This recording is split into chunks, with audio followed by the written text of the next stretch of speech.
Alors, Agathe. Dis-moi, Yann. Bon, dans le précédent épisode, ce qui était bien piquant, j'en ai encore des frissons. N'importe quoi.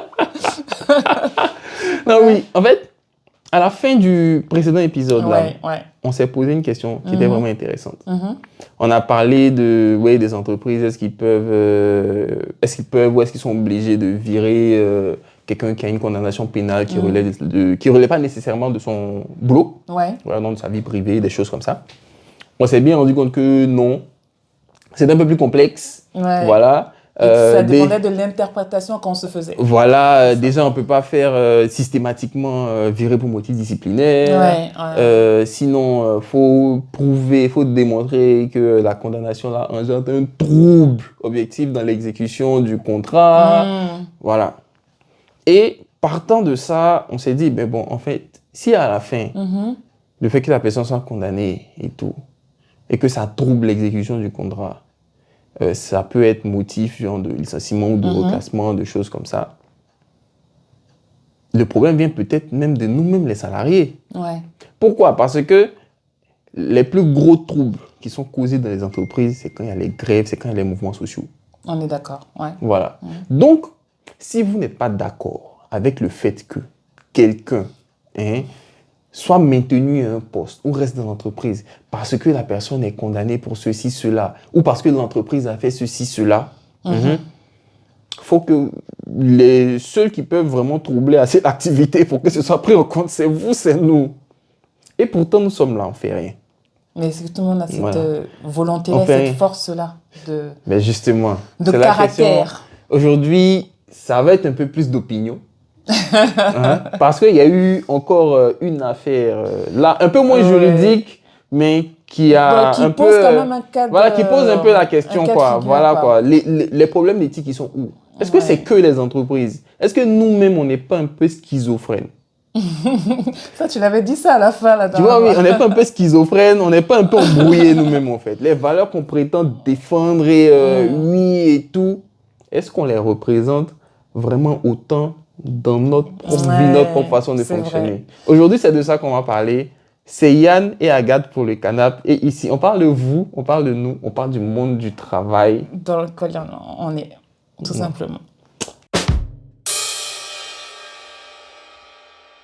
Écoute, Yann, pour ce cas de figure-là, j'aimerais bien qu'on prenne l'exemple d'une entreprise de services numériques assez connue sur la place du marché. Bon, on peut la citer. Oui, on peut la citer. Capgemini. De toute façon, on ne va pas parler de très longtemps. Non, pas du tout. On veut parler de nous, c'est les vraiment salariés. le cas de figure qui a développé une technologie en fait, qui permet au gouvernement américain de pouvoir pister les migrants qui sont aux États-Unis.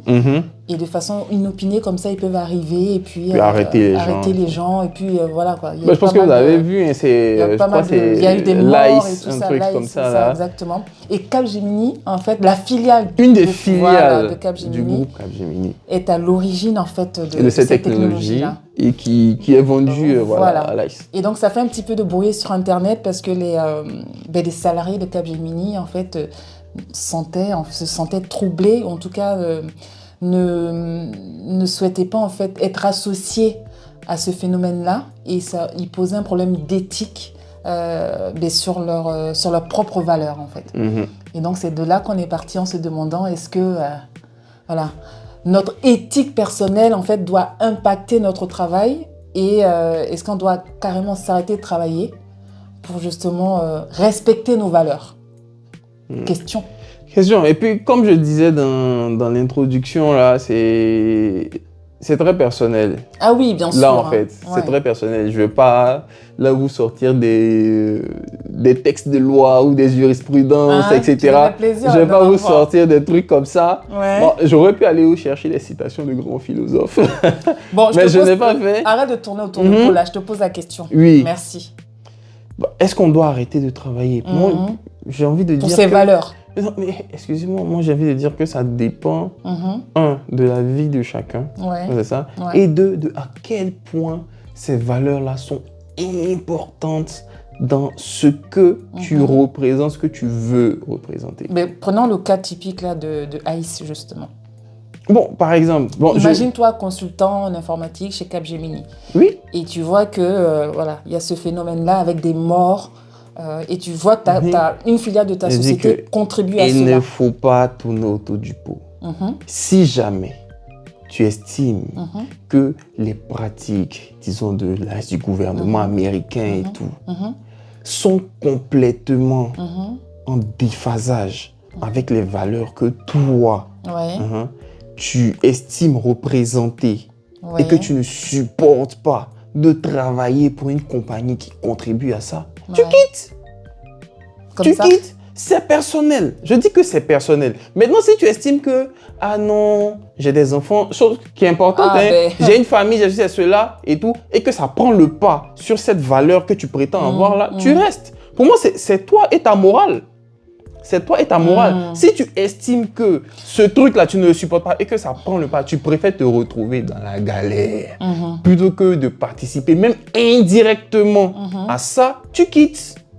C'est très personnel. Mais avant d'être aussi radical, est-ce que tu ne peux pas déjà effectuer des actions internes avant déjà de te dire je pars? Tu peux solliciter nous, les RH. Ah, les RH, non, mais pour montrer que ça te perturbe aussi, que tu as un grave problème d'éthique. Ça, moi, je pense que même c'est très dangereux d'aller solliciter les RH. Parce que si les RH... Non, bon, si la RH peut faire l'intermédiaire. Bon, je pense que c'est... Bon, est-ce que la RH va vraiment faire l'intermédiaire? Parce que moi, je trouve que c'est la RH, moi, je me dis, il faut se rappeler quand même. Oui. Même si elle travaille pour l'entreprise. Ouais, mais on a une jugeote quand même. On a un libre arbitre. Oui, non, mais ce que je veux remonter, moi, comme je dis, si vous venez en groupe, là, je pense que les syndicats ont été vraiment devant en fait, ce qui s'est passé chez Capgemini. Je crois même qu'il y a eu des annonces comme quoi ils sont en train d'essayer de vendre en fait la filiale et tout. A fait que... Mais tu vois que ça n'a pas été une personne. Ah oui, bien sûr. Ça a été les syndicats. Il faut que ce soit un groupe puissant, protégé. En fait, les responsables syndicaux, je pense, ils sont quand même assez protégés et donc ils peuvent plus facilement mettre en avant certains points. Exact. Mais un salarié isolé quelque part là-bas, il ne va pas faire le poids. Voilà, il ne va pas faire le poids. C'est pour ça que je dis, si derrière, bon là, imagine les syndicats, ils étaient partis et que finalement ça n'avait rien donné parce que ça aurait pu ne rien donner. Bah, là, je ne pense pas que cette filiale-là contribue vraiment pour beaucoup au chiffre d'affaires de Capgemini, mais imagine que ça contribuait, je ne sais pas, à 10-15% de leur chiffre d'affaires. Tu penses qu'ils auraient lâché? Non, pour moi, il faut qu'on soit vraiment mais pourquoi tu te mets à la place de Capgemini? Non, je ne me mets pas. Qu'est-ce que t'en sais? Franchement, j'en doute. Avec le blocage qu'il y a eu là? J'en doute fortement. Il faut se rappeler une chose, c'est que moi, j'estime qu'il faut se rappeler une chose, c'est que c'est un monde capitaliste et donc les entreprises là, à côté du service qu'elles fournissent, elles cherchent à générer, à faire de l'argent en fait. Et donc, une entreprise ne va pas comme ça se séparer d'un de ses bras qui lui ramène beaucoup en fait d'argent. Même si tu as un trouble à l'ordre public? Ah non, mais là, c'est si le truc commence à devenir tellement conséquent que même la survie de l'entreprise même est engagée. Tu vois? Et là, pour moi, on revient en fait à ce qu'on se disait. Que on sait très bien que pour faire agir, on peut faire agir les gens. Tu vois? C'est possible. C'est difficile. On ne demande pas d'aller justement trouver à l'ordre public et tout là. C'est pas bon en fait. Tu vois? Parce que en fait, ça bloque carrément le pays. Oui. Tu vois? Bien sûr. Mais des salariés peuvent réussir à faire réagir en fait leur entreprise. Oui, tu vois. Et ça, c'est une belle victoire. Même au-delà de ça, moi, la question que je me pose, c'est, ok, tu dis que tu n'es pas d'accord avec quelque chose, que ça te perturbe et tout, mais tu restes. Tu restes. À quel point, en fait, est-ce que ça prend de la place chez toi? En fait, c'est un questionnement. Là, moi, je ne voulais même pas parler des entreprises avant, en fait. Je pense qu'il y a le caractère aussi privé, tu vois. En fait, c'est vrai que c'est un peu beau ce qu'on dit, mais tu as ta voiture à payer, tu as acheté ta maison, tu as ton prêt à rembourser, tu as l'école de tes enfants qui sont dans le privé, qui coûtent je ne sais pas combien. Bien, en fait, oui, tu as tes convictions, tu as ton éthique, mais après, tu as ta vie personnelle aussi. Il faut être lucide. Mais voilà, c'est pour ça que j'ai dit... Au début, quand tu m'as posé la question, j'ai dit que à la fin, ça va être très personnel et chacun va réfléchir en se posant la question à la fin de qu'est-ce qui prend le pas sur l'autre? Est-ce que les responsabilités qu'il faut que je sois en capacité d'honorer, en fait, prennent le pas sur ces valeurs que je dis avoir là, ou est-ce que ces valeurs-là prennent le pas, en fait? Tu vois? Mais en fait, moi, je me dis, c'est là où ça se joue. Je reviens toujours même à cette même hypocrisie, même de notre part. Parce que regarde le téléphone avec lequel on filme là. Oui. Le matériel qu'on prend pour l'utiliser là, ça vient d'où? Voilà. Ça nous pose un problème d'éthique. On est content là de faire notre podcast. Oui, mais en fait, c'est pour ça. Là, on parle, c'est tout le monde en fait. Pour moi, c'est toute la société. Et là où, en fait, les possibilités d'action qu'il y a, en fait, est-ce qu'elles sont utilisées comme il faut? Bon, on parlait, par exemple, là, ça dévie un peu sur le truc des téléphones. Bon, il suffirait que ces sociétés-là ne gagnent plus d'argent avec ce matériel-là pour que, en fait, elles commencent vraiment à réfléchir. Parce que, encore une fois, il faut se rappeler que les sociétés cherchent à gagner de l'argent. Bien sûr. S'il y a un élément qui fait que ça les empêche de gagner de l'argent, en ce moment-là, ils vont commencer à agir par rapport à ça. Voilà. Et donc, tout se situe vraiment là. Donc, bon, en tant que salarié, si tous vous n'êtes vraiment pas d'accord avec le truc, oui, il ne faut pas créer des troubles parce que de toute façon, ça, on est dans un pays de droit. Je disais dans l'épisode précédent, vous allez vous faire poursuivre d'un point de vue juridique. Donc, il ne faut pas créer des troubles, il ne faut pas casser. En fait, ça ne sert à rien, ça, en fait. Ça ne sert vraiment à rien. Mais il faut être en capacité de manifester, en fait, son désaccord en tant que groupe, en fait, de sorte à ce que l'entreprise puisse entendre et comprendre. En plus, ça me fait penser à un épisode que j'ai eu encore une fois pendant mes missions. Là, pour le coup, c'était dans le domaine du recrutement. Et la personne, en fait, je devais recruter une personne dans le domaine de l'IT. Et cette personne-là devait travailler pour une entreprise dans le domaine de l'armement. D'accord. D'accord. Donc, c'était une technologie de pointe. On avait besoin de ses compétences pour travailler dans cette société. Et donc, dès que j'ai énoncé justement le domaine dans lequel l'entreprise travaille, la personne au téléphone a été radicale. Elle m'a dit, si c'est pour ce type d'entreprise, ben non, je ne travaille pas pour verser du sang. Donc, j'ai trouvé ça beau. Et c'était un gros budget. Hein. C'était pas... Elle a rogné sur ce salaire-là en se disant, non, j'ai une éthique. Et je veux pas que la technologie pour laquelle je travaille serve à cela. Bim. Voilà. Je suis restée bouche bée, j'ai fait OK. Tu vois, là, par exemple, typiquement, c'est une personne qui a une conviction particulière et qui, partant de cela, décide de ne pas travailler pour un certain type d'entreprise. Aujourd'hui, tu as beaucoup de jeunes, on va dire, qui sortent d'école et qui, par exemple, vont refuser de travailler pour des compagnies, par exemple, qui vont faire de l'exploitation pétrolière et tout, parce que ça détruit l'environnement et que dans leurs convictions à eux, ils ne veulent pas travailler pour des entreprises qui détruisent l'environnement. C'est là où je me dis, tu vois, cette personne-là, peut-être qu'aussi cette personne avait le choix. Peut-être que cette personne avait des compétences. Non, parce que je lui avais demandé s'il y avait d'autres besoins, en tout cas en cours. Elle m'a dit non, la mission, quand je l'ai lue, m'a vraiment intéressée. Mais comme je ne connaissais pas le secteur d'activité, Oui, non, mais après, la personne n'avait peut-être pas d'autres propositions à l'instant T, mais peut-être qu'au vu des compétences de la personne, cette personne se disait que vrai aussi, oui, j'allais peut-être finir par trouver, je peux refuser ce truc-là. Rien ne dit que dans des conditions de vie un peu plus critique, cette personne-là n'aurait pas fermé les yeux pour pouvoir gagner un peu d'argent et puis stabiliser sa vie personnelle. Exact. Tu vois. Mais en gros, en tout cas là, c'est un cas où cette personne-là, par rapport à ses valeurs, a décidé que oui, je ne vais pas travailler dans le... Et je pense que si on fouille, on peut trouver plein de cas comme ça. Mais on peut aussi trouver plein de cas où des personnes ont dû prendre sur eux pour travailler pour des industries avec lesquelles ils sont pas d'accord, mais parce qu'ils n'avaient pas le choix, en fait. Tu vois. Donc c'est vrai qu'il ne faut pas qu'on se pose en juge. Tu vois ce que je veux dire?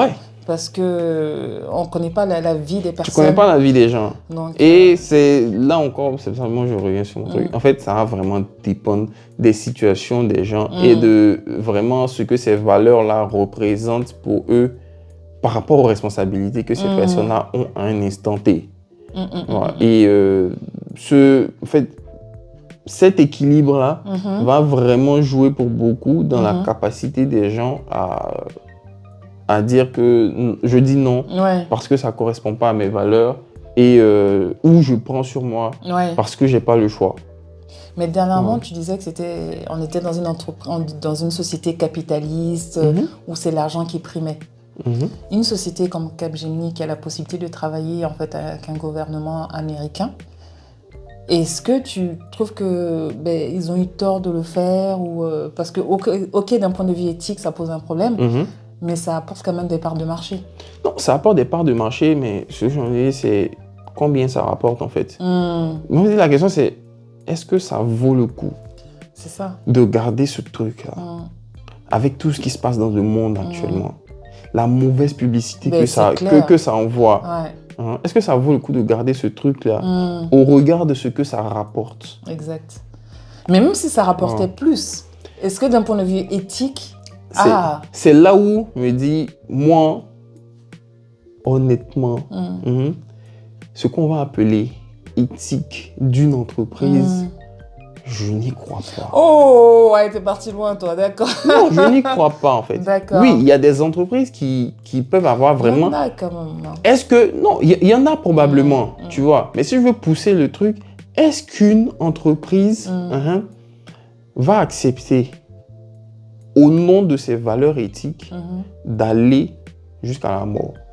Jusqu'à la mort, je veux dire jusqu'à la faillite, en fait. C'est que le seul marché, par exemple, qu'on nous propose, disons, par exemple, ça va être quelque chose qui va permettre de construire des armes pour aller faire autre chose, pour aller faire la guerre, par exemple. À l'instant T, c'est ce qu'on nous propose. Est-ce que pour la survie de l'entreprise, on fait le service ou est-ce qu'on ne fait pas l'entreprise? Voilà. Moi, c'est là où la question, c'est là où je me dis, genre, là, pour le cas de Capgemini, c'est pas leur activité principale. Non, c'est sûr. C'est une filiale on ne connaissait même pas la filiale jusqu'à ce que ce scandale-là il sorte. Tu vois. Donc, à quel point c'est important dans leur activité, dans leurs revenus, je ne pense pas beaucoup. Les informations doivent être disponibles, il faut chercher, mais je ne pense pas beaucoup, en fait. Donc, à partir de ce moment-là... À quel prix, en fait? Ça valait très certainement pas le coup de garder. Là, je ne sais même pas s'ils ont réussi à vendre. Je ne sais pas qui va vouloir acheter ça. C'est ça, en fait. Mais bon, tu verras qu'il y a des entreprises qui rachèteront. Voilà, peut-être pas en Europe, mais aux États-Unis, il y en a qui rachèteront. Bien sûr. Tu vois. Donc, tout se joue autour de là, en fait, quoi. Tu vois, donc quand tu me dis, est-ce que, voilà quoi, les entreprises, je dis, est-ce qu'une entreprise ne va pas privilégier à un moment donné sa survie par rapport aux questions éthiques et autres. Voilà. Donc, pour conclure alors, quelle serait ta réponse définitive? Franchement, je ne sais pas, qu'est-ce que tu veux que je donne comme réponse définitive? J'ai envie de dire que du côté des salariés, en fait, là je veux parler de moi-même, en fait. Objectivement, ça va dépendre vraiment des responsabilités personnelles que tu as. Si tu as des enfants et tout, et que par rapport aux qualifications que tu as, tu penses ou tu sais qu'il va être difficile pour toi de retrouver un emploi qui va te salarier, c'est objectivement très difficile de se dire je lâche parce que ça ne correspond pas à mes valeurs. Tu vois. Et tu crois pas au recours interne Tout seul, non, pas moi, tout seul, bien sûr. Tout seul, moi, je ne vais jamais parler au RH de ça, en fait. C'est très personnel, mais tout seul, tu vois, y a des représentants, moi, je ne vais pas parler au RH. Du personnel aussi qui sont là aussi. Bon, oui, tu peux aller parler au syndicat, mais pour moi, à partir du moment où tu es tout seul, c'est difficile. Non, c'est difficile. Oui, là, tu n'as pas de voix. Tout seul. Attention, moi, j'exagère. En fait, quand tu es tout seul, c'est soit tu restes et tu subis la chose, ou tu décides de partir. De partir, voilà. Si la direction dans laquelle l'entreprise part ne correspond pas à tes valeurs, tu pars. Et que tu n'as pas de moyens d'action, comme je dis, c'est de parler avec ton administration pour faire comprendre, ou avec les syndicats, ou pour faire changer les choses. Pour essayer de faire changer les choses, trouver d'autres solutions. S'il n'y a vraiment aucun moyen d'action comme ça, c'est soit tu subis, soit tu pars. Soit tu pars, Voilà quoi. Et pour partir, il faut vraiment voir la vie réelle des gens en fonction de ce que tu as comme responsabilité. Tu n'es pas obligé de partir sur un coup de tête. Tu mènes tes recherches tranquillement et après tu pars. Bon, oui, c'est ce que j'appelle, tu pars. En fait, quoi, tu prépares ton départ, tu fais tes recherches, quand tu trouves un truc, tu pars. Mais c'est pas si évident que ça. C'est pas si évident. Et on va dire quoi, tu as la vie réelle des gens, tu as un peu la schizophrénie, ce que je dis qu'on peut avoir, comme tu donnais l'exemple des téléphones. On sait très bien tous les problèmes qu'il y a avec, mais on en a tous conscience.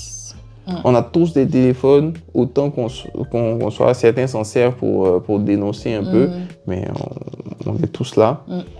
Et en fait, il y a vraiment ce truc-là au niveau des valeurs qu'on dit défendre, qu'on dit avoir, et la réalité dans laquelle on est, les choix, les possibilités qu'on a en fait. Exactement. Ouais. On n'a pas tout le temps le choix. On n'a pas tout le temps le choix. Mais on peut changer les choses. On peut essayer de changer les choses. Mais il faut faire tout ça dans le bon cadre. Voilà. Et on est dans des pays de droit.